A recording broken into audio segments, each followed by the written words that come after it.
The corral went silent the moment Josephine Hawkins climbed over that fence. Not the polite kind of silence that falls over a crowd when someone clears their throat at a dinner table. This was the breathless, gut-clenching silence of men who had placed bets, who had laughed too hard not 20 minutes ago, and who now stood with their hats clutched in white-knuckled hands, because what they were watching defied every single thing they thought they knew about this world. Devil's Smoke stood at the far end of the corral, a black stallion so large and so vicious that 3 experienced ranch hands had been thrown in the past 2 weeks. One had broken his collarbone, another had cracked 2 ribs. The third had not gotten back on his feet for a full 4 minutes, and the men who watched had genuinely feared he was dead. Devil's Smoke was not a horse you approached lightly. He was not a horse you approached at all, according to every man on the Wilcox ranch who had tried. And yet here was Josephine Hawkins, all 5 feet and 7 inches of her, walking straight toward him with nothing in her hands but a length of soft rope, and a patience so absolute it looked like arrogance. Jeremiah Wilcox stood at the fence rail, his broad arms folded over the top post, his jaw so tight a vein in his neck had begun to pulse. He had hired her 6 weeks ago out of desperation, because his regular hand had broken his wrist, and the spring roundup couldn't wait. He had hired her despite the fact that she was a woman, despite the raised eyebrows of every cattleman from Abilene to Dodge City, and despite the open mockery of his foreman, a broad-shouldered man named Chet Grady, who had never once let Josephine forget what he thought of her presence on this land. Jeremiah had told himself he hired her because she came with recommendations. He had told himself it was purely practical. He had repeated those things so many times over 6 weeks that he had almost convinced himself they were true. Now he gripped that fence rail and watched her walk toward the most dangerous animal on his property, and something happened inside his chest that he had absolutely no name for. She did not run. She did not hesitate. She did not raise her arms or make herself large or do any of the things the men had tried before she climbed in. She simply walked slowly, with her eyes fixed not on the horse's eyes, but on a point just below his ears. Her breathing was visible, steady, like a woman who had all the time in the world, like a woman who understood something the rest of them did not. Devil's Smoke turned toward her and screamed. The sound hit the crowd like a physical thing. 3 men took an involuntary step back from the fence. Chet Grady grabbed the post beside Jeremiah's arm and swore under his breath, something dark and low. The stallion reared, his front hooves slashing the air, his massive body twisting with a fury that had broken every approach they'd attempted. Josephine stopped walking. She lowered herself slowly to one knee in the dirt of the corral. The crowd didn't breathe. The horse screamed again and charged. 6 weeks before that moment, Josephine Hawkins had ridden onto the Wilcox ranch on a roan mare named Copper, with 2 saddlebags, a bedroll tied behind the cantle, and a letter of recommendation from a horse trainer in Laramie named Thomas Bidwell, who was arguably the most respected man in his field in the whole of the Wyoming Territory. She had ridden in at noon, on a Tuesday in the first week of April 1882, and the first person she had encountered was Chet Grady. He had been standing in the yard between the main barn and the bunkhouse, a tin cup of coffee in one hand, squinting into the midday sun.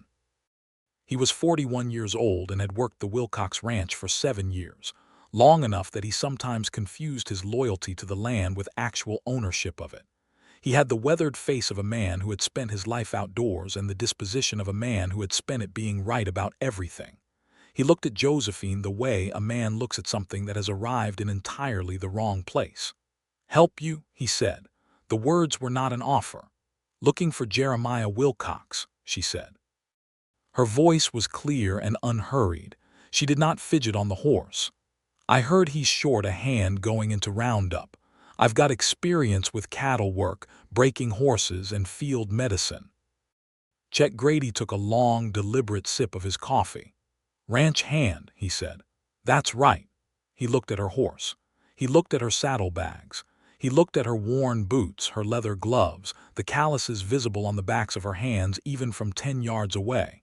He looked, in short, at every piece of evidence that this was a capable, experienced woman of the frontier, and he dismissed every single piece of it in the space of about 4 seconds. "Mr. Wilcox doesn't hire women for ranch work," he said. "Maybe you'd let Mr. Wilcox tell me that himself," Josephine said pleasantly. Something flickered behind Chet's eyes that was not quite anger but was very close to it. The particular frustration of a man who has stated what he believes to be obvious fact and found it treated as an opinion. Before he could respond, the screen door of the main house opened, and Jeremiah Wilcox walked out onto the porch. He was 32 years old and built like a man who had been shaped by work rather than ambition, broad in the shoulders, lean in the hips, with hands that were twice the size of an ordinary man's, and a face that was honest in the way that open country is honest, plain and direct and hiding nothing. He had dark hair with the first hints of gray at the temples and brown eyes that took in the world with a steadiness that was either confidence or stubbornness, depending on who was observing him. He looked at Josephine. He looked at Chet. He looked at the letter she was already holding out in his direction. He came down off the porch and crossed the yard and took the letter and read it. He read it twice. Thomas Bidwell had been his father's friend. Jeremiah had known the man his whole life.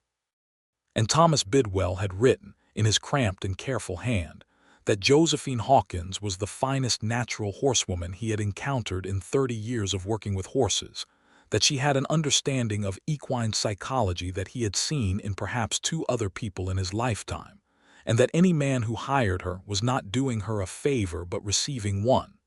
Jeremiah folded the letter and handed it back to her. "You've done roundup before?" he asked. "3 seasons in Laramie, 2 in Montana," she said. "Cattle work, not just horses. Cattle, horses, fence repair, tack maintenance, branding, and I can cook if it comes to that, though I'd prefer it didn't." The corner of his mouth moved, not quite a smile, the ghost of one. "Bunkhouse is shared," he said. "You'd be one of 6. "I've bunked with cowhands before," she said. He looked at her for a moment longer, the kind of look that isn't sizing someone up but is reading them, trying to determine the distance between what a person presents and what they actually are. 3-week trial," he said. "Standard wages." "I want the same wages as the men doing the same work," she said. He blinked. She looked back at him without any particular aggression, simply stating a condition the way you state a condition when you know your value and have no interest in apologizing for it. "Agreed," he said.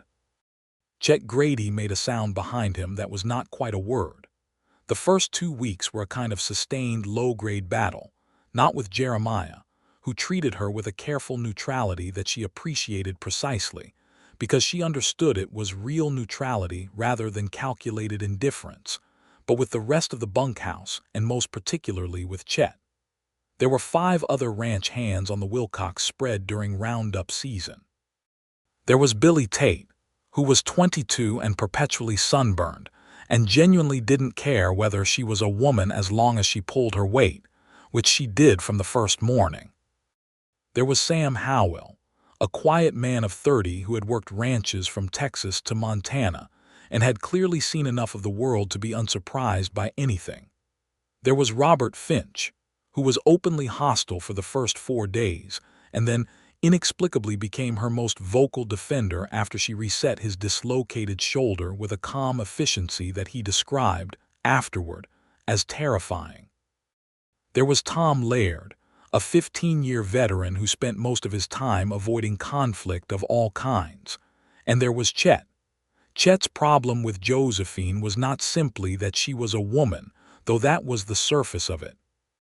His problem was deeper and darker than that, rooted in a worldview that required certain things to be impossible in order for other things to make sense. If a woman could do this work, really do it, as well or better than a man, then certain beliefs he had carried his whole life became uncomfortable in ways he wasn't equipped to examine. And so he did not examine them. Instead, he found reasons. He moved her assignment on the second morning without telling her, sending her to a different section of the range than the one Jeremiah had outlined, so that she spent 2 hours in the wrong place. She found the cattle on her own and got them where they needed to be, only 40 minutes behind schedule, and she said nothing about it to anyone. On the 5th day, he loaded her saddlebag with extra weight when she wasn't looking. She felt the difference the moment she mounted, redistributed the load without comment, and outperformed every other rider that afternoon. On the 8th day, he made a comment at the supper table about the quality of her rope work, in a tone designed to sound like casual observation and be understood as insult. She set down her fork and explained in precise and specific terms exactly why her loop was tied the way it was, citing the angle of approach she'd been working that morning and the particular behavior of the steer she'd been running down. She was not defensive. She was simply accurate in a way that left no room for his implication to stand. She watched Jeremiah watching that exchange from the head of the table. His expression gave nothing away, but he was watching. It was in the 3rd week that she first encountered Devil's Smoke. He was kept in a separate enclosure, a reinforced pen at the back of the property, well away from the other horses. The ranch hand who had been breaking him before the injury, a man named Parker who was still in town recovering, had described the horse in terms that made him sound more like a natural disaster than an animal. Black as a moonless night, 17 hands high, with a temper that seemed less like wildness and more like something personal. He had been purchased by Jeremiah at an auction in Cheyenne 6 months earlier, bought at a price that made Jeremiah's accountant wince, because something about the animal had caught Jeremiah's eye in a way he couldn't entirely explain. No one had successfully ridden him. Parker had come the closest, had actually gotten to a point where the horse would accept a saddle without violence, and then the collarbone had ended that progress, and the horse had, in the weeks since, returned entirely to his previous state. Josephine first saw Devil's Smoke on a Tuesday afternoon after her work for the day was finished. She had walked to the back pen, drawn by some noise she'd heard earlier, and she stood at the fence for a long time watching him. The horse was aware of her. He turned his body sideways, the way horses do when they are warning you, when they are telling you that they are large and capable of harm, and that you should understand this and give them space. His ears flattened. His eyes showed white at the edges. Josephine stood very still and watched him, and after a while she sat down on the fence rail and watched him some more, and she did not speak and she did not move and she did not leave for the better part of an hour. When she finally got down from the fence and walked back toward the bunkhouse, she nearly walked into Jeremiah, who had been standing 20 feet behind her for a long time without her knowing it. She stopped. He stopped. Neither of them spoke for a moment. "That horse will kill you," he said. His voice was not a warning exactly. It was something more complicated than that, something with an emotion in it he hadn't intended. "He's afraid," she said. Jeremiah looked at her. "He's dangerous." "Same thing a lot of the time," she said. He didn't have an answer for that. She watched the thought move through his face, watched him turn it over, watched him find something in it that he hadn't expected to find. "Parker's the best horse breaker I've ever hired," Jeremiah said, "and he couldn't do it." "I know," Josephine said. "I'd like to try." He was quiet for a long time. Long enough that the evening insects began their conversation in the long grass, and the light changed to that particular deep gold that comes just before the sun finally surrenders. "Not yet," he said at last. She nodded. She didn't argue. She was a woman who understood the strategic value of patience, who had learned it not from philosophy but from years of working with animals and people who were not yet ready to trust what they didn't understand. She went back to the bunkhouse, and Jeremiah stayed at the fence looking at his horse for a long while after she had gone. In the 4 weeks that followed, something shifted between them, not dramatically, not with any single moment you could point to and name, but gradually, the way creeks shift their courses over seasons, so that one day you look and realize the water is running somewhere different than you thought. He began leaving tasks for her that were outside the standard roundup work. A fence line that needed assessment on the far western edge of the property, where her eye for terrain would serve better than the map he'd been using for reference. A young mare that had developed an inexplicable resistance to being bridled, which he mentioned almost as an afterthought one morning and came back to find resolved by afternoon. Small things. Each one a test, though she suspected he didn't entirely know that's what they were. She passed them all. The conversations came slowly. Jeremiah was not a talker in the way some men are, not the kind of man who fills silence because silence makes him uncomfortable. He was the kind of man who speaks when he has something to say, and who listens, actually listens, when someone else is speaking. Josephine found this unusual enough that it took her a while to recognize it as respect. The first real conversation happened on a Thursday evening in the fourth week after supper on the porch of the main house where she had gone to return a tack repair kit she'd borrowed from his workroom. He was sitting in the wooden chair at the far end of the porch, a cup of coffee going cold beside him, looking out at the darkening range. "Where did you learn?" he asked when she set the kit down on the porch rail. She paused. "Learn what specifically?" "All of it." He glanced at her. "Bidwell's letter said he taught you, but there's a limit to what teaching does. The rest of it, that comes from somewhere else." She leaned against the porch rail and looked out at the range the same way he was looking at it, because it was easier to talk about true things when you weren't looking directly at the person you were talking to. "My father," she said. "He was a cavalry officer during the war. Spent 20 years with horses before that, grew up with them. He believed animals were more honest than people, which was probably a judgment based on specific experience." She paused. "He taught me that a horse's behavior is always a response. Always. There's no such thing as a mean horse. There are only frightened ones and ones that have been hurt and ones that have learned the only way to be safe is to be dangerous first." Jeremiah was quiet for a moment. "He sounds like he was a good man." "He was," she said. "He died in the winter of '76, pneumonia." "I'm sorry," she nodded, acknowledging the condolence without making too much of it. "Your ranch," she said, redirecting gently, the way she did when a conversation had come to a natural break. "You built it yourself."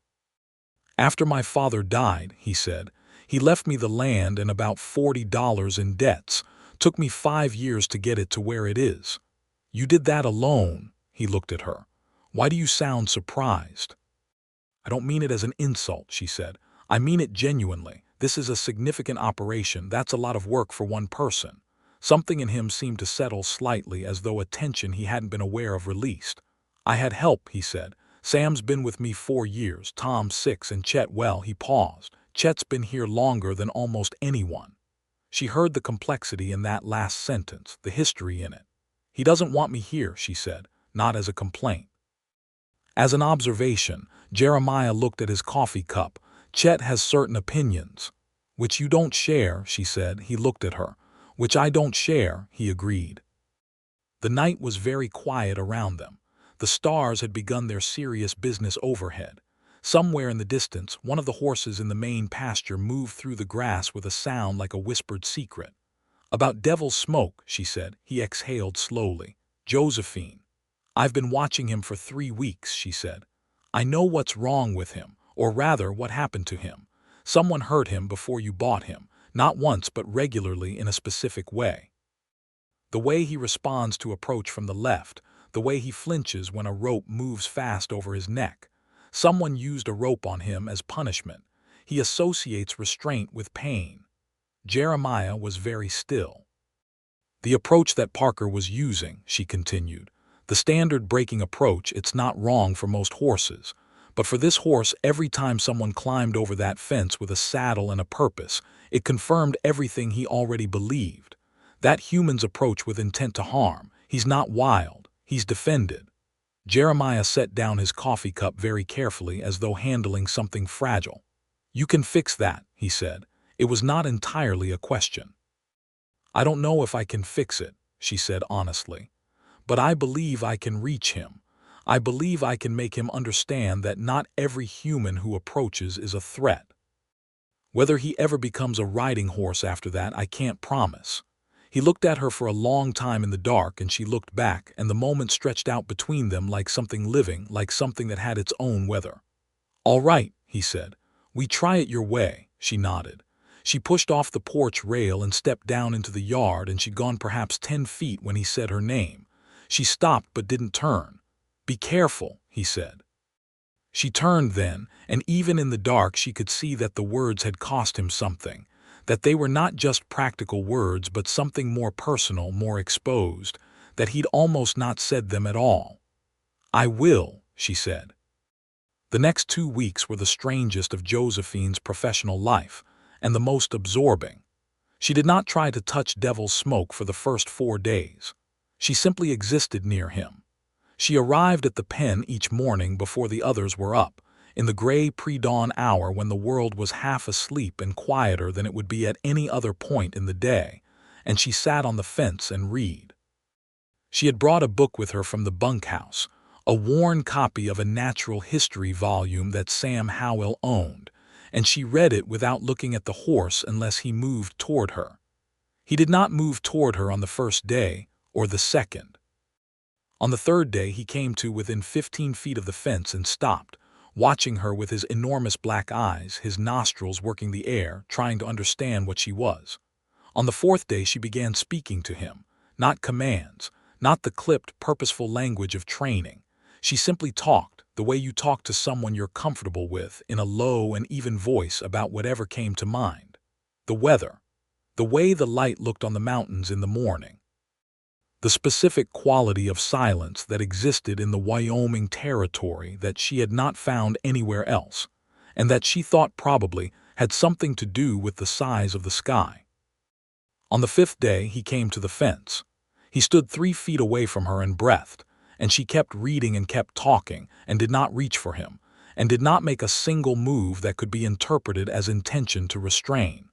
On the 6th day, she stepped down from the fence and into the pen.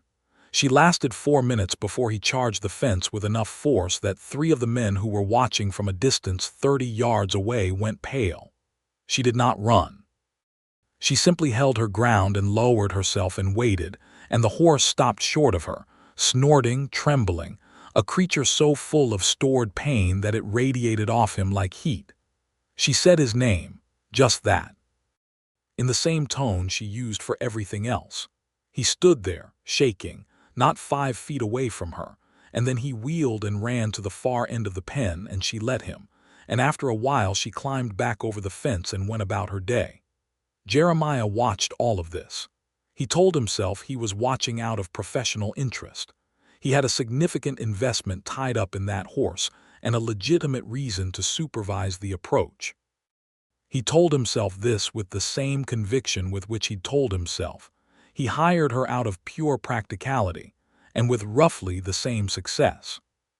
He noticed her hands, specifically the way they moved when she was working, with a precision and a confidence that he found himself watching too long.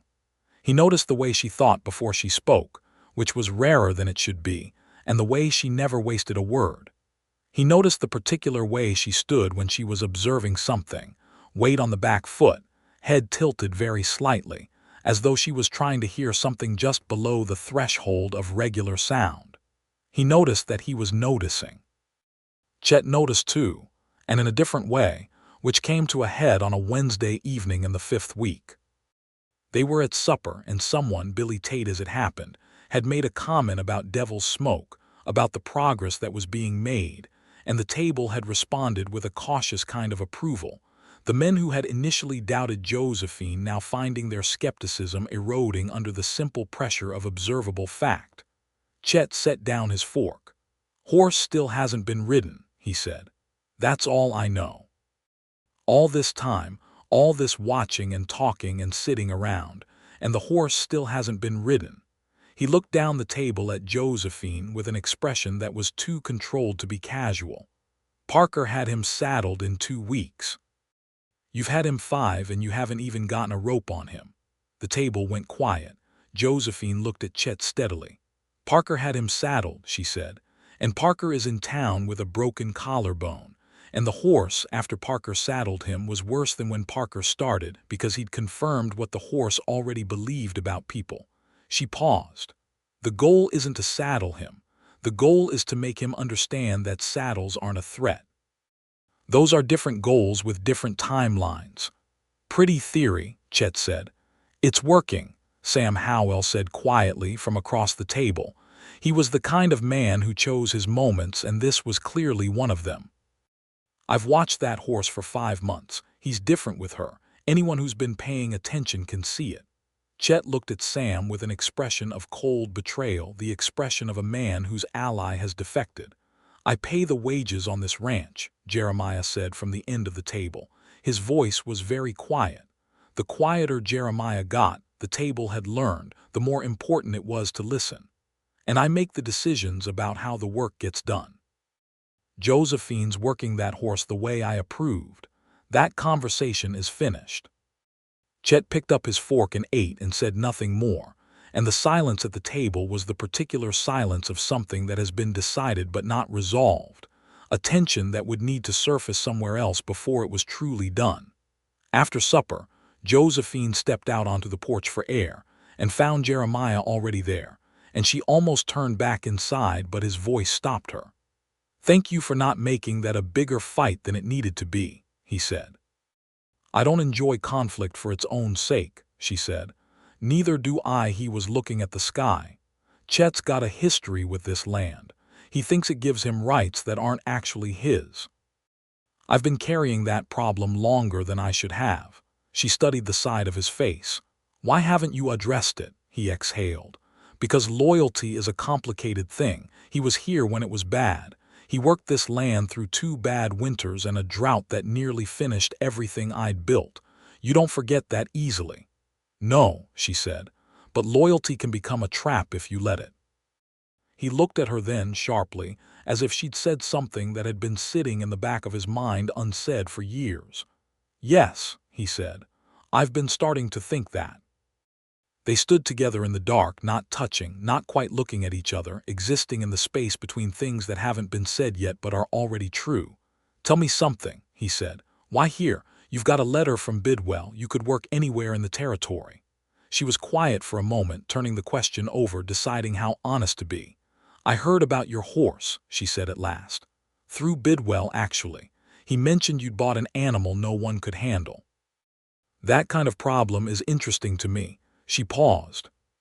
"And I needed work, and the wages you offered were fair, and the territory is beautiful, and I had no particularly pressing reason to be anywhere else." He seemed to accept this. Then quietly he said, "Is that all?"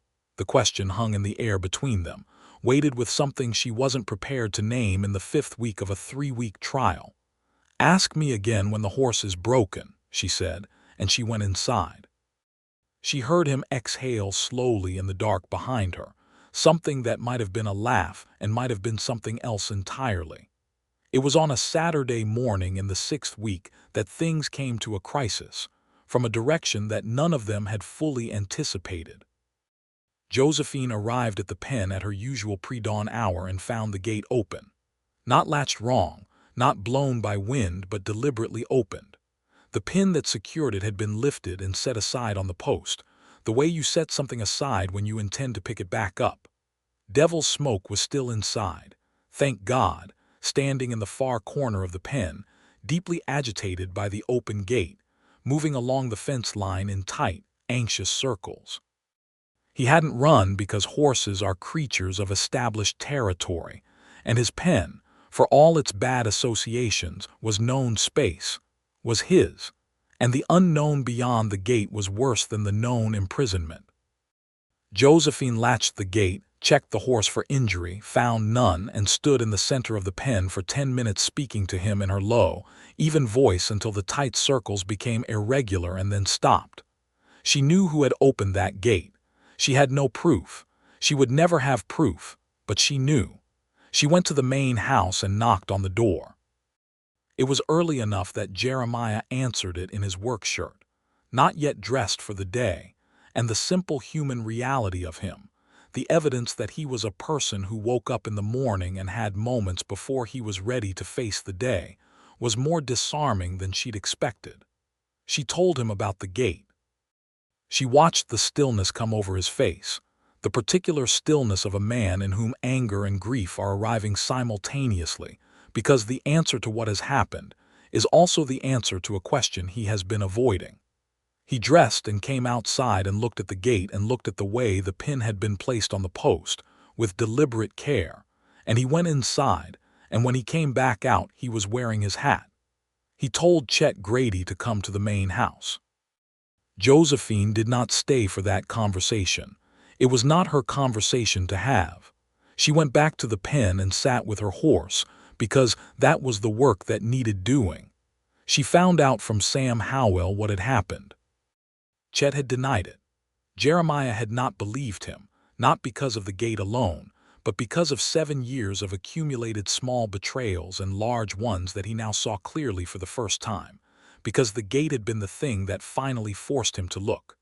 Chet Grady left the Wilcox ranch before noon, his belongings in a roll on the back of his horse, and he rode north and did not look back, and none of them ever saw him again.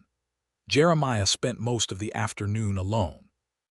Josephine didn't seek him out. He came to the pen in the late afternoon and stood at the fence for a while without speaking, watching her work. She was standing very close to the horse now. Not touching him, but close enough to touch. Devil's Smoke had his head lowered, which was not a sign of defeat but of something else, of consideration, of a trust so new and tentative that it had to be handled like glass. After a long time, Jeremiah said, "He's different." "He's getting there," she said. "How long?" "A week, maybe 2. She glanced at him. "Are you all right?" He looked at her, and for a moment everything he was carrying showed on his face, the loss, the anger, the complicated grief of discovering that someone you trusted had been working against you, and underneath all of it something else, something that was directed not at the situation but at her, something warm and unguarded and slightly frightened. "I will be," he said. She nodded.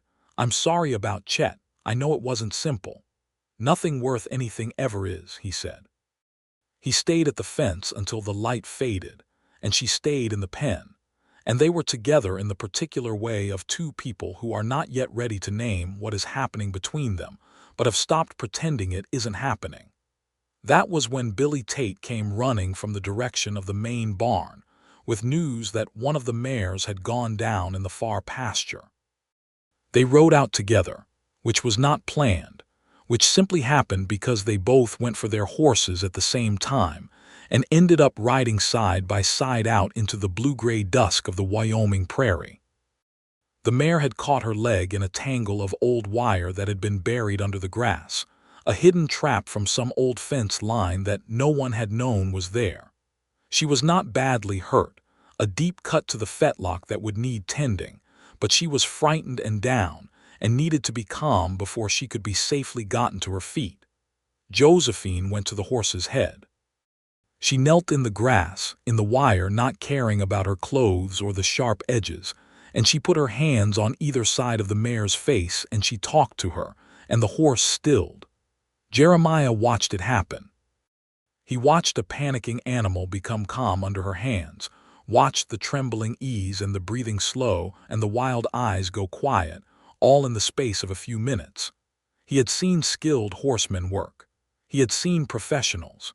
He had never seen anything quite like this particular quality of communication that looked less like technique and more like understanding. He cut the wire with the pliers he'd brought. He and Josephine worked together to get the mare to her feet, Josephine speaking constantly in that low river of words, Jeremiah's hands doing the work of lifting, and they were close in the way work makes you close, within touching distance, their breath visible in the cooling air. When the mare was up and standing and had tested the leg and found it bearable, when the crisis was over and the adrenaline was beginning to subside, they stood together in the tall grass of the far pasture with the last light dying on the mountains to the west, and Jeremiah Wilcox looked at Josephine Hawkins for a long moment. "Thank you," he said. The words carried weight far beyond the mare. She met his eyes. "She'll need the leg cleaned and wrapped. I've got what I need in the bunkhouse." "I know," he said. "I didn't mean just now." She went still. "You're the best person I've ever hired," he said. "And I want to say that plainly because I should have said it before and because Chet made it harder for me to say and I let that happen and I shouldn't have."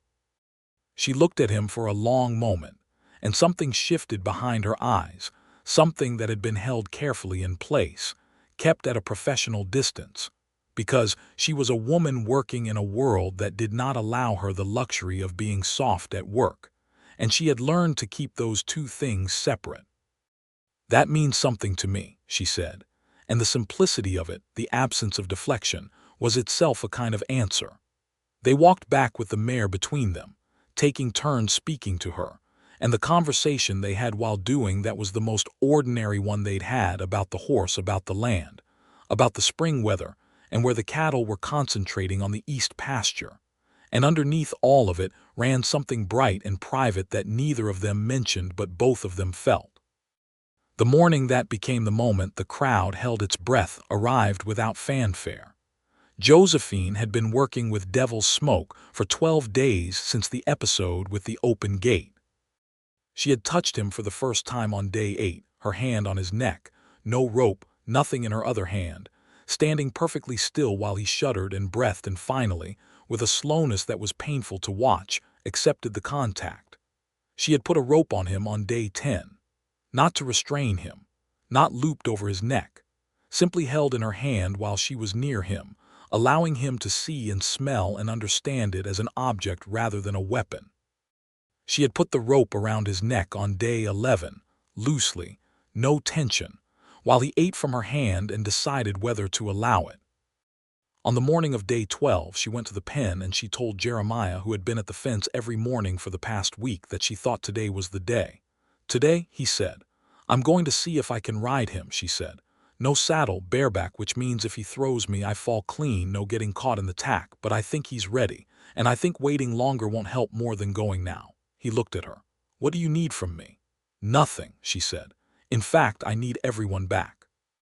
If there are people at the fence, he's going to feel watched and he'll feel pressured, and that's not the state I need him in." She paused. "Except I'd like you to stay." He held her gaze. "I'll stay," he said. And then Billy Tate had come out of the bunkhouse and seen her going to the pen and said something to Tom Laird, and Tom had said something to Sam, and Sam had told Robert, and by the time Josephine had made her preparations, half the ranch had gathered at a distance of about 30 yards, drawn by some instinct that something historic was about to happen. She didn't have the heart to send them all away. Instead, she simply acknowledged it and made peace with the audience. That was when Chet's replacement, a new hand named Dan Everly, who had arrived 3 days ago and had been told the story of the horse in fragments and assumed most of it was exaggeration, said something loud enough to carry. "It's a woman," he said to Billy Tate, with that particular tone of someone who thinks he is simply stating reality. "She's going to get herself killed." Billy Tate said, "Wait and watch," with the flat certainty of a man who has been converted.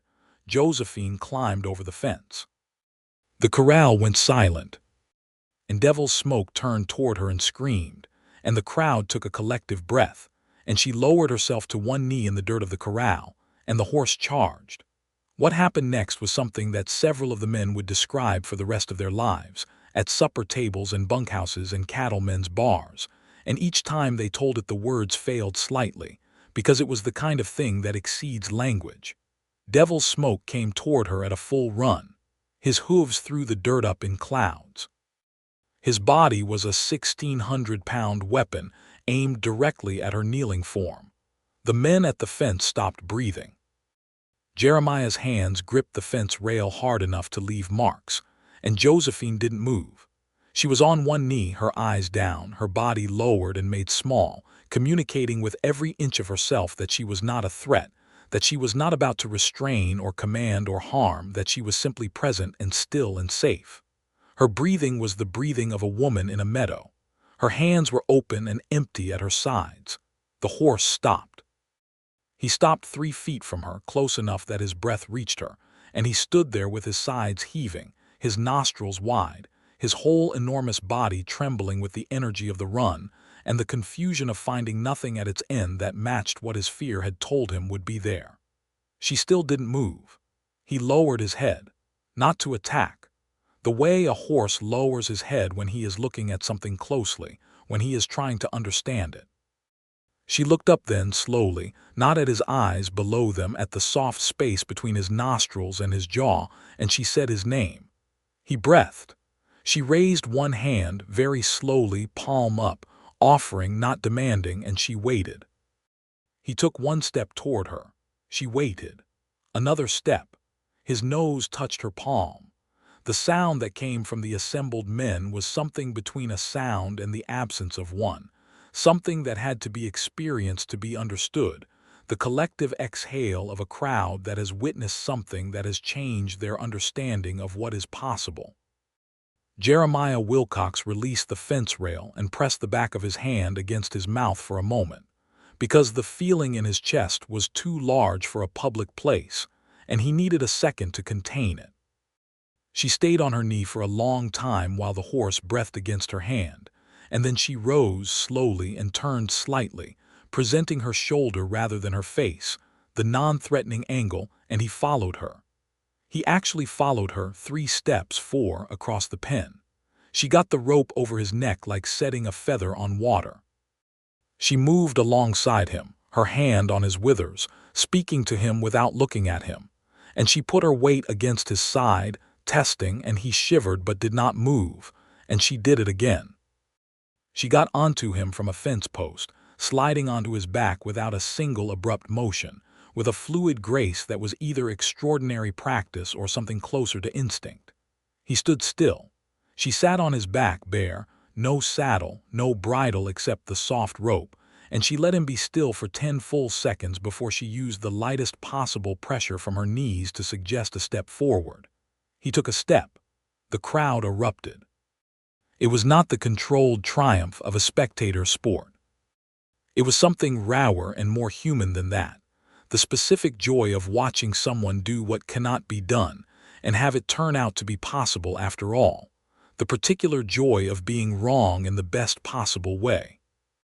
Devil's Smoke startled at the sound, but Josephine's hands were already on his neck, and her voice was already there, and he held, and then he took another step, and another, and they moved in a slow circle around the corral, woman and horse, in a silence so different from the silence before it that it had a different texture entirely.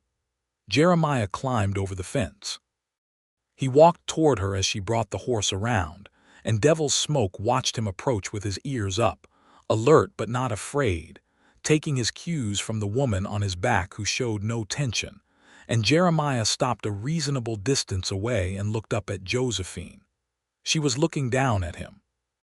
Her face was quiet, the way it was always quiet after something difficult had gone right, and her eyes were bright, and there was dirt on her knee from kneeling, and she looked exactly like herself, which was more beautiful to him in that moment than anything he had ever seen. He said absolutely nothing, because there was nothing he could say that matched what he was feeling. He took off his hat and pressed it to his chest, and she understood, because she was a woman who understood the languages that don't use words. Sam Howell laughed. Billy Tate threw his hat into the air and caught it and threw it again. Robert Finch made a sound that was close to a cheer. Tom Laird stood with his arms folded and a smile that made him look 15 years younger. The new man, Dan Everly, stood very quietly with an expression on his face that was the expression of a man in the process of revising something fundamental. Josephine rode Devil's Smoke around that corral 3 more times, and then she slid off him and stood at his head, her hand on his face, and he pressed into her palm like a cat seeking contact, and she turned her face away so the crowd wouldn't see the emotion on it. But Jeremiah saw it. He was close enough to see it. That evening, after the celebrating in the yard had run its course and the supper had been eaten and the bunkhouse had settled into its nighttime sounds, Josephine went out to the pen one last time to check on the horse. Jeremiah was already there. She came to stand beside him at the fence, and they were quiet together for a while, watching the black horse move peacefully in the moonlight. "You knew," he said at last. "From the beginning you knew what he needed." "I had a theory," she said. "You don't know until you're in the corral. You weren't afraid." She considered this. "I was afraid every single day," she said. "Fear and what you do with it are different things." He turned to look at her, and the moonlight was doing something complicated to the planes of his face, and she met his eyes and didn't look away. "Josephine," he said. Jeremiah, she answered. It was the first time she'd used his first name without the professional distance behind it, and they both heard it. He reached out and very carefully tucked a strand of her hair behind her ear, a gesture so quiet and specific and full of intention that it was its own kind of declaration. She reached up and held his hand there, against the side of her face. I don't know how to do this carefully, he said. I've never been good at careful with things that matter. Neither have I, she said. But I'm told it's less about being careful and more about being honest. Honest, he said. All right. He turned his hand so that he was holding her hand instead of she holding his, and he laced his fingers through hers, and he said, I have been trying very hard not to feel what I feel about you, because you work for me and I believe in doing things correctly. And I am failing entirely at not feeling it. And today, watching you in that corral, I stopped believing it was even the right thing to try. She looked at him for a long time in the moonlight. 3 weeks into my trial, she said, you stayed at the fence after I'd gone and talked to the horse for a while. I could hear your voice from the bunkhouse. I thought this man talks to his horse the same way I talk to his horse, and something happened to me that I have been managing carefully ever since. He made a sound that was not quite a laugh and not quite anything else, something soft and overwhelmed, and he said, managing carefully. With considerable effort, she said. He brought her hand up between them and looked at the calluses and the strength of it, and then he looked at her and asked, quietly, simply, if he could kiss her. She said yes. It was the kind of kiss that doesn't start slowly.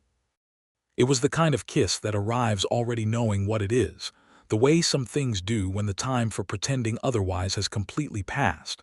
When they stepped apart, Devil's Smoke watched them from across the pen with his ears up and his great dark eyes reflecting the moon, and Josephine laughed, a full, unguarded sound that she hadn't made in longer than she could remember. Your horse approves, she said. My horse has excellent taste, Jeremiah said. In the weeks that followed, everything changed, and yet the essential texture of the ranch remained. The work went on, because work on a cattle ranch does not pause for falling in love, which is one of its virtues. The roundup completed. The cattle were moved. The fences on the eastern ridge were repaired. The mare with the fetlock injury recovered fully and was returned to the pasture. But alongside all of it ran something new, something that moved through Josephine's days like a current, warm and constant and surprising in its persistence. She was not a woman who had expected to fall in love. She had loved her work too completely, had been too committed to the particular freedom of her life, to have spent much time imagining a future that included a person. And so finding Jeremiah, finding this specific man, was both a surprise and, somehow, entirely not one. He treated her as an equal in the way that matters most, not as a performance of equality, but as a simple reality of how he moved through the world. He asked her opinion on ranch decisions, and weighted it alongside his own experience. When they disagreed, which happened regularly because they were both people with strong views, they disagreed with the directness of two people who respect each other enough not to pretend. He took her riding on the property on Sunday evenings, when the week's work had wound down, and the land was at its most beautiful and quiet. She showed him what she saw in the horses he owned, the specific personalities and fears and capabilities of each animal, and he listened with an attention that she had come to understand was one of his finest qualities. He showed her the parts of the ranch that had history, the place where the original cabin had stood before he'd built the house, the creek where the water ran clear even in dry years, the ridge that, in certain light, looked exactly like a wave frozen mid-rise. He told her about his family, a brief and difficult history, his mother who had died when he was 9, his father who was a good man ruined slowly and specifically by the combination of grief and debt, who had left Jeremiah the land and the debts, and between those two things, the choice to either be destroyed or build something. He had chosen to build. She understood this choice in a way that was not abstract. She had made versions of it herself. She told him more about her father, about the years after the war when he had tried to settle, and discovered that settling was a different skill than surviving, one he hadn't quite mastered. About the winters in Wyoming when she'd been a teenager, learning horses with a seriousness that other girls her age didn't understand. About the feeling of being good at something that the world didn't believe women could be good at, which was a specific loneliness she'd lived with for so long she'd almost stopped noticing it. He listened to all of it. When she was done, he said, "I noticed you the second I read Bidwell's letter, not because of any particular reason I could name. Just because he'd written about you as though you were remarkable, and that's not a word Bidwell uses." She looked at him. "And when you arrived," he said, "I thought, yes, that makes sense. Some people are exactly what you expect and more." She was quiet for a moment, taking that in. "You're an unusual man, Jeremiah Wilcox," she said. "I've been told I'm stubborn, difficult, and inclined to silence," he said. "All of that," she agreed. "And unusual." He smiled, which was a rare enough thing that it changed the entire geography of his face, and she felt the now familiar feeling of warmth and something close to vertigo that his full smiles produced. The summer moved through them. July came in hot and brilliant. The sky, that specific Wyoming blue that seems impossible until you're looking at it. And the cattle moved to the high pastures, and the work changed its character. Devil's Smoke had, by July, become something different than he had been. Not a gentle horse. That was not what was possible for him, and Josephine had never promised gentleness. He was a horse who trusted one person completely and extended a careful, conditional tolerance to a handful of others, Jeremiah being the primary one. He would allow Jeremiah to approach and handle him, not with the ease he permitted Josephine, but without the old violence. He carried himself differently, with a quality that looked more like dignity than wildness, as if the resolution of his fear had released something in him that had been bound up with it. He became, in the language of the territory, a legend. Word spread the way word always spreads in places where news is valuable and rare, across ranch lines and county lines, and eventually into the cattlemen's circles in Cheyenne, where people spoke about the Wilcox Ranch horsewoman with a range of reactions from admiration to skepticism that she found she had stopped caring about. Robert Finch brought it up one evening at supper, the talk in Cheyenne, the reputation that was building, and Josephine said, "I don't work for a reputation. I work because the work is good." "Still," Robert said, "it's something." "It's something," she agreed. "Now eat your supper." But later, when she and Jeremiah were on the porch in the warm July evening, she asked him about it. Whether the talk bothered him, whether having her on the ranch, having her name attached to his, was creating complications he hadn't anticipated. He looked at her as though the question were slightly absurd. "The complications Chet created were something I should have addressed years ago," he said. The talk in Cheyenne is people being surprised that a woman can do something extraordinary, which tells you something about those people and nothing about the work. He looked at her steadily.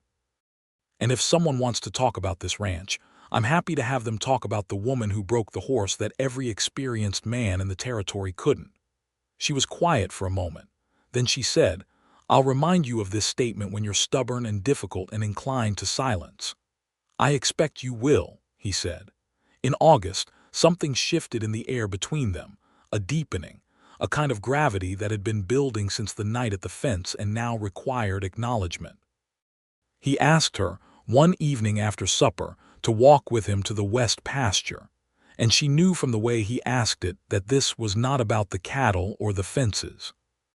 They walked out through the long summer grass with the mountains turning orange in the west and the first stars beginning to appear, and he held her hand, which he did regularly now with the easy confidence of a man who has accepted that this is where his hand belongs. And when they came to the fence at the edge of the pasture, he stopped and turned to face her. He told her that his life before she arrived had been complete in the sense of being sufficient, but incomplete in the sense of being missing something he hadn't known to name. He told her that she had made him understand that capable people are not always easy to find, but that a person who is capable and also honest and also makes you feel like the version of yourself you want to be is a genuinely rare thing in this world. He told her that he loved her without decoration, the way he said everything, plainly and fully, and without hedging. She put her hands on either side of his face, the way she put her hands on a horse's face when she wanted it to be still and pay attention, and she looked at him for a long moment. "I love you," she said. "I have been trying not to since approximately the 3rd week." He laughed. The full sound of it went out across the quiet pasture, and she felt it in her chest. "Managing carefully," he said. "With considerable effort," she confirmed. He kissed her in the orange light at the edge of the west pasture with the mountains going dark behind him, and it was the kind of moment that gets written into the body, that you carry for the rest of your life as a reference point for what happiness is. He asked her to marry him in September, on a Sunday evening, on the porch of the main house, with the leaves beginning to turn in the aspens along the creek and the air carrying the first cold edge of autumn. He had been rehearsing some version of what he wanted to say. She could tell from the particular set of his expression when she came out of the house to find him waiting, the look of a man who has prepared and is now confronted with the reality that prepared words feel wrong when you're actually in the moment. He abandoned the prepared words almost immediately and said, simply, "I want you here. Not as a ranch hand, though you're the best one I've ever had, and I'd be a fool to change that part. But as mine, and I know that word has history I'm not dismissing. I mean it the way you mean it when you say a thing belongs to you and you belong to it. Josephine Hawkins, will you stay? As my wife." She had known it was coming in the way you know things before they happen when you've been paying attention, and she had thought about what she wanted to say. And then she looked at him, this man standing on the porch of the life he'd built with his own hands, who had looked at everything she was from the first day and found it more than sufficient, who had never once asked her to be smaller or quieter or more manageable, and all the prepared words went away. "Yes," she said. "Obviously yes." He exhaled as though he'd been holding that breath for a very long time. She stepped toward him, and he stepped toward her, and they met in the middle of the porch, and held each other in the simple, solid way of two people who have found the thing they didn't know they were looking for. They were married in October, in Cheyenne, in a small ceremony attended by Sam Howell and Billy Tate and Robert Finch and Tom Laird, and the minister, and a woman named Clara Webb who ran the general store and had been Josephine's only female acquaintance in the territory, and whose enthusiasm for the wedding more than compensated for the sparse attendance. Josephine wore a dress that was blue-gray, the color of mountain sky before a storm, because she was a woman who knew her own mind, and she had never been drawn to white. Jeremiah wore his best jacket, which she privately found slightly too formal for the man she knew him to be, though she said nothing because the look on his face when he saw her walk in was sufficient compensation for the jacket. The ceremony was brief and honest. They wrote their own vows, which was unusual enough in 1882 to draw a comment from the minister, a cautious man who warmed to it when he read what they'd written. Josephine promised to be his partner in every sense of the word, to bring her full capability to every challenge they faced together, to be honest even when honesty was difficult, and to choose him every day with the same deliberateness with which she chose her work. Jeremiah promised to see her, fully and specifically, as he had from the beginning, to ask her opinion and mean it, to be worthy of her trust, and to spend the rest of his life being glad she rode onto his ranch on that Tuesday afternoon in April. Sam Howell made a sound in the second row that he covered with a cough. They rode back to the ranch together, just the two of them, through the October country, under a sky that was doing its best, and she was aware of the specific quality of the afternoon, the way it felt like a beginning, which it was, while also feeling like the continuation of something that had begun the moment they first stood at that fence together and talked about a frightened horse.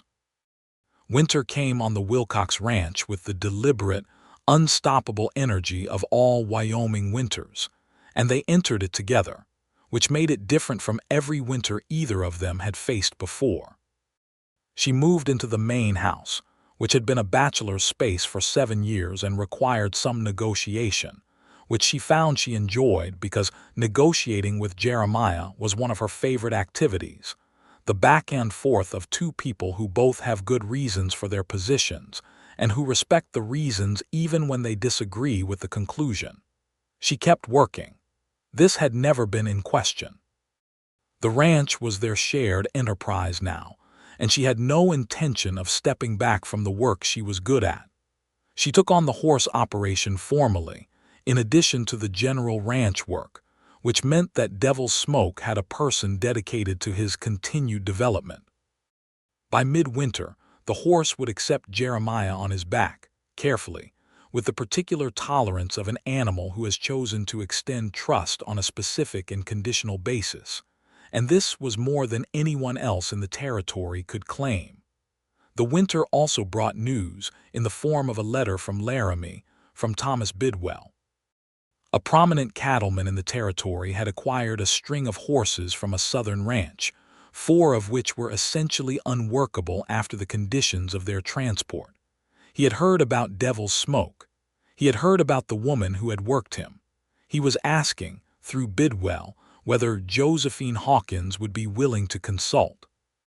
She read the letter at the kitchen table with Jeremiah across from her and Billy Tate and Sam Howell at the other end, all of them with coffee, and she looked up when she'd finished it. "What do you think?" she asked Jeremiah. "I think it's your call entirely," he said. "But I think if Thomas Bidwell is involved, it's a legitimate inquiry from a legitimate man. And I think your approach to horses should be known more widely, because it works in a way that the old methods don't." "It would mean going to Laramie," she said. "For some weeks, probably." "I know," he said. She looked at him. He meant it. He was not calculating what her absence would cost him. He was looking at her opportunity with the same openness with which he'd looked at everything she brought to this partnership. She wrote back to Bidwell accepting the inquiry. She went to Laramie in March, when the worst of the winter had broken. She was gone for 3 weeks. She worked with the 4 horses, one of which she ultimately could not fix, which she was honest about with the owner, and the other 3 she brought to a functional and trusting state that the owner described in terms that Bidwell later told her had made the rounds of every serious horse operation in the territory. She came home to Jeremiah on a Thursday evening in late March, riding Copper through the mud in the early spring light, and he was waiting in the yard, and they stood together for a while saying nothing, just the specific happiness of return, which is its own particular thing. "How were they?" he asked. 3 out of 4, she said. "That's 3 more than anyone else could have managed," he said. "One wasn't workable," she said, "and I hate that." "I know you do," he said. "That's one of the things I love about you. You take the failures personally." She leaned against him, right there in the yard in the mud of early spring, which was not dignified, but dignity had never been something she'd prized above honesty. "I missed you," she said. "I missed you," he said. "Considerably." She felt him press his face into her hair, and the particular warmth of him, the specific gravity of being held by someone who knows your whole self, was something she'd been carrying the lack of for 3 weeks. Spring came full and busy, and with it, a development that neither of them had explicitly been expecting, but that arrived with the kind of quiet rightness of things that are simply the natural progression of a life being built together. She told him on a May morning in the kitchen, before the day's work had started, setting down her coffee cup with a deliberateness that made him look at her. He was very still for a moment. Then something happened to his face that she had never seen happen to his face before, a kind of unguarded, full, enormous happiness that bypassed every layer of composure, every habit of reserve, and simply arrived on his face complete and undefended. He stood up from the table and came around to her, and she stood up, and they held each other in the kitchen with the early light coming through the window and the sounds of the ranch beginning its day outside. "When?" he asked against her hair.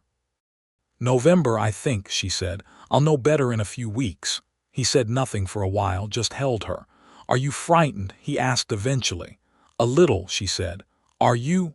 "Considerably," he said. They laughed together in the kitchen, which was the right way to meet that particular emotion. The news traveled the bunkhouse in the way all ranch news traveled, through Sam Howell, who told Billy Tate, who told Robert Finch, who told Tom Laird, and by supper there was a kind of subdued celebration in the air that expressed itself mostly through additional helpfulness and a general reluctance to use profanity. The pregnancy changed some things about her work, as pregnancy does, but less than some people expected. She adapted her approach to the horses for her own safety and the baby's, avoiding the most unpredictable work while remaining involved in the daily operations that were within reasonable risk. She was not a woman who retired to a chair and waited.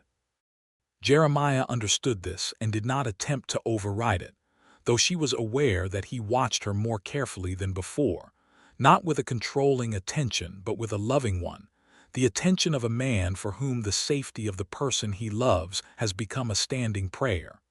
The summer was warm and long.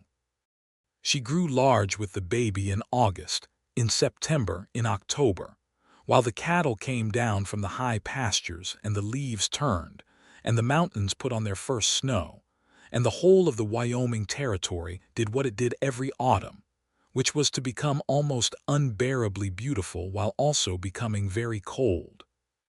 The baby was born in November, on a Sunday, in the main house with the help of a midwife from town named Mrs. Pierce, who had delivered approximately half the children in the county, and who had opinions about everything and was excellent at her work.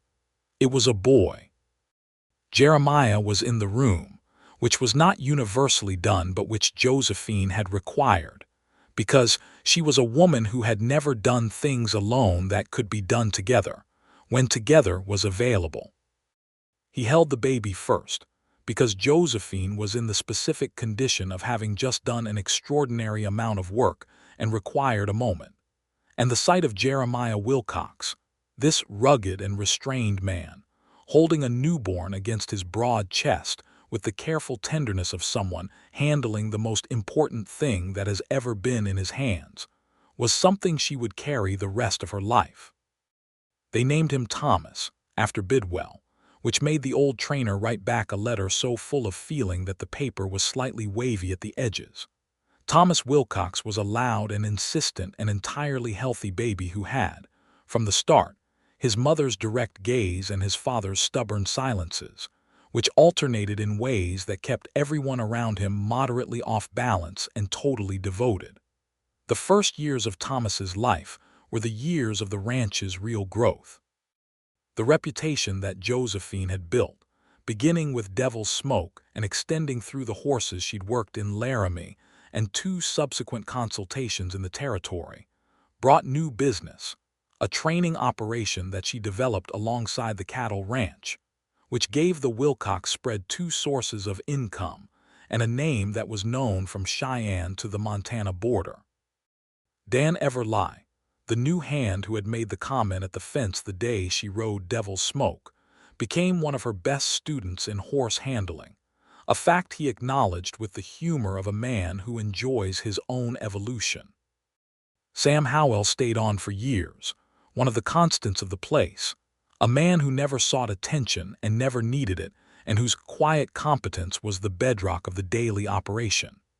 Billy Tate eventually left for a ranch of his own in Montana, which was the right thing for him, and he wrote letters sporadically, and they were always warm letters full of news and occasional requests for Josephine's advice on a difficult horse. Robert Finch married a woman from Cheyenne named Helen who was a schoolteacher, and who found ranch life challenging in ways she overcame through stubbornness, which Robert found deeply attractive and which Josephine found reassuring. The territory changed around them. The Wyoming Territory became the state of Wyoming in 1890, and the land that had been wild and lawless and full of hidden traps and secret ambitions became, slowly, something more settled, though not tame. Nothing in Wyoming was ever entirely tame. Josephine thought sometimes about the question of being a woman in this world, the particular daily negotiation of it, the patience required, the ways in which she had been dismissed and underestimated, and when proven wrong, sometimes resented for having been right. She did not romanticize these experiences. She did not pretend they were character building in a way that justified the difficulty. She thought of them honestly, as injustices, which is what they were, the simple and corrosive injustice of a world that valued what she could do only after watching her do it in the most dramatic possible circumstances, only after she climbed into a corral and knelt in the dirt while a stallion charged her. She thought about what it meant that she had needed to prove it that way, that a letter from the most respected trainer in the territory had not been sufficient, that her 5 seasons of roundup experience had not been sufficient, that it had taken something impossible to make the possible things visible. She also thought about the fact that she was here, that the work existed and she was doing it, that Jeremiah existed and she was loving him, that Thomas existed and was growing into a person, a specific and wonderful person with strong opinions about breakfast and a talent for observation that showed itself in the way he watched the horses, quietly, from outside the fence, the way his mother had once watched a frightened black stallion and seen not danger but pain. Devil's Smoke lived to 22 years old, which is a long life for a horse, and a longer one than anyone had predicted for an animal of his history and temperament. He died on a spring morning in a year when the aspens were particularly bright, in his pasture at peace, which was the best possible version of what horses get to have. Josephine sat with him for the last hour, and Jeremiah sat with her, and neither of them spoke, which was the right thing, because there are things that don't need words. Thomas was 8 when Devil's Smoke died, and he understood it in the way children understand the true things when they've been raised by people who tell them the truth. He cried in the way of a person who loved something and lost it, and then he asked his mother to tell him again about the day she broke the horse that nobody could break. She sat him down at the kitchen table, and Jeremiah leaned against the counter with his coffee, and she told Thomas the story the way she always told it, which was without any heroics, simply the facts of it, the understanding she'd had and the patience she'd applied and the moment the horse had come to her hand. "Were you scared?" Thomas asked. "Every single day," she said, "but I knew what I was doing." "How did you know?" he asked. She looked at Jeremiah, and Jeremiah looked at her, and something passed between them that had no language, the entire weight of 6 years and a life built together, and a love that had grown wider and steadier than either of them had thought themselves capable of. "Because I'd spent my whole life preparing for it," she said, "and because I paid attention." Thomas considered this with the seriousness of a child processing something important. "I want to learn," he said. "I know you do," she said, "and you will."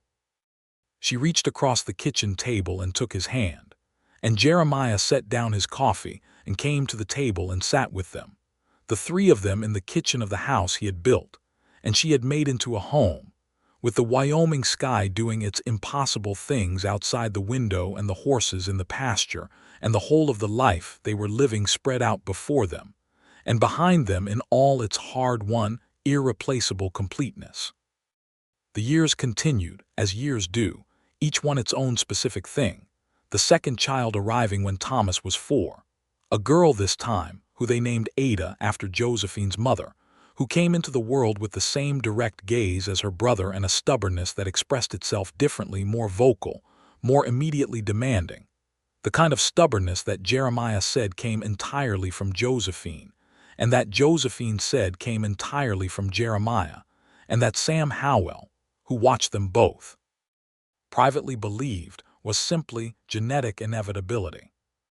Ada grew up watching her mother work and grew up understanding, as Thomas did, that what her mother did was not exceptional in the sense of being beyond normal human capacity, but exceptional in the sense of being the result of exceptional care and knowledge and patience.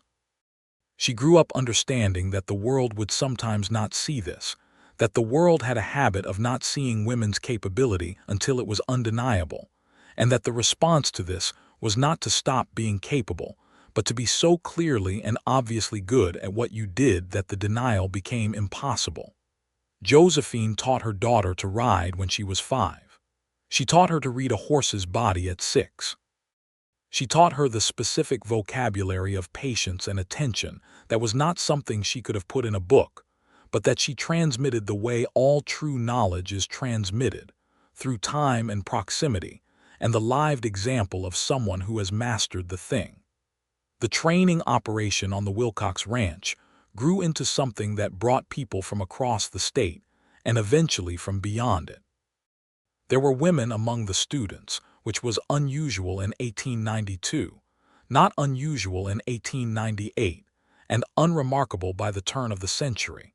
And Josephine noted this progression with a quiet satisfaction that she did not celebrate loudly but felt deeply.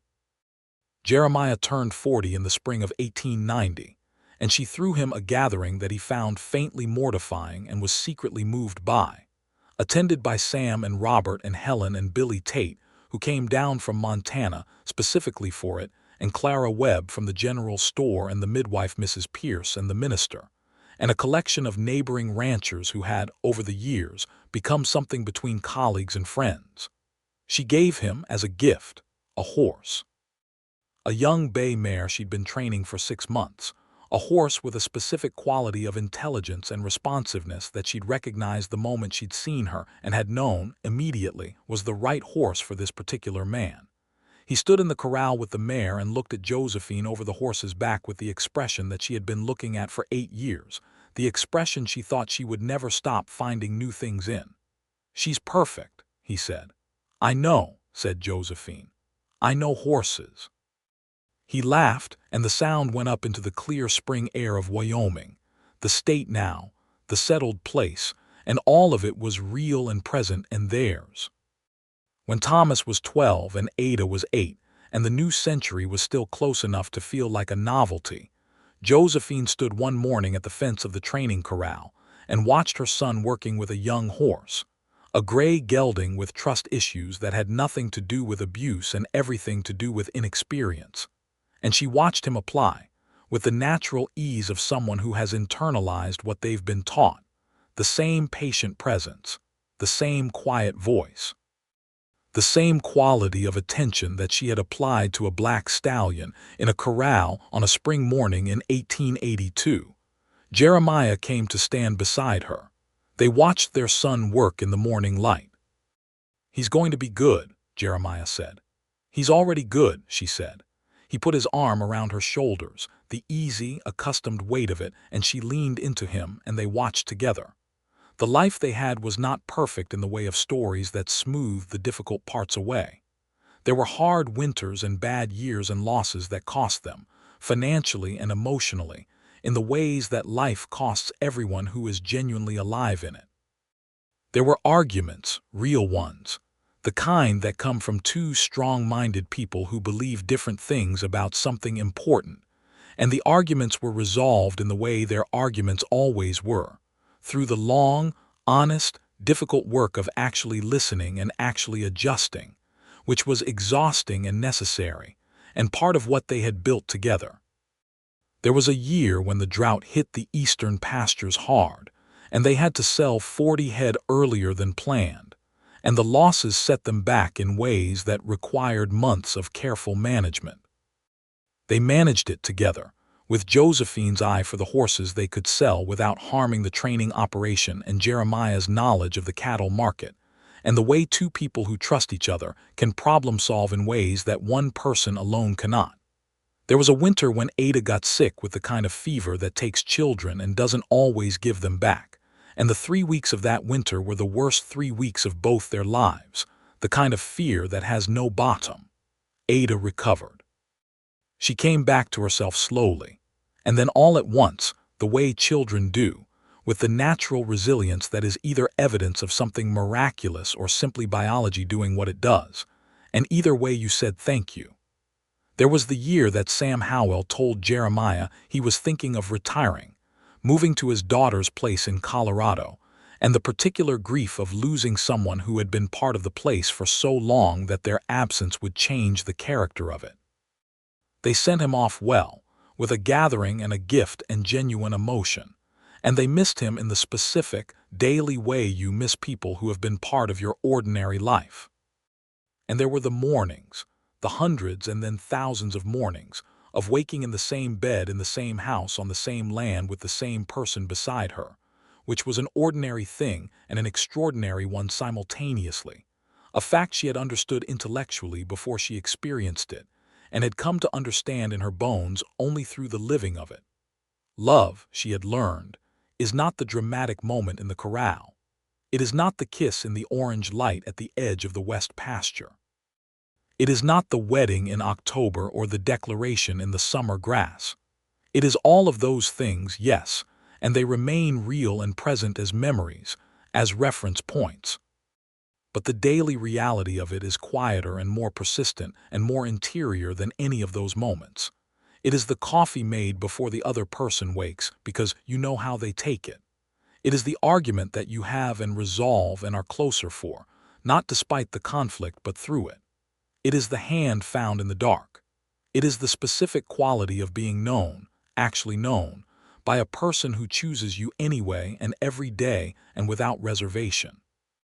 She thought sometimes about the woman she had been when she rode onto this ranch on a Tuesday afternoon in April of 1882, with her saddlebags and her letter and her undiminished certainty that she was good at what she did, and that this should be sufficient, and that she would make it be sufficient through the work itself, and through nothing else. She thought about that woman with something that was not quite nostalgia and not quite pride but contained elements of both, the recognition of a self that was already complete in important ways and not yet complete in others, a self in the process of becoming. She was still that woman.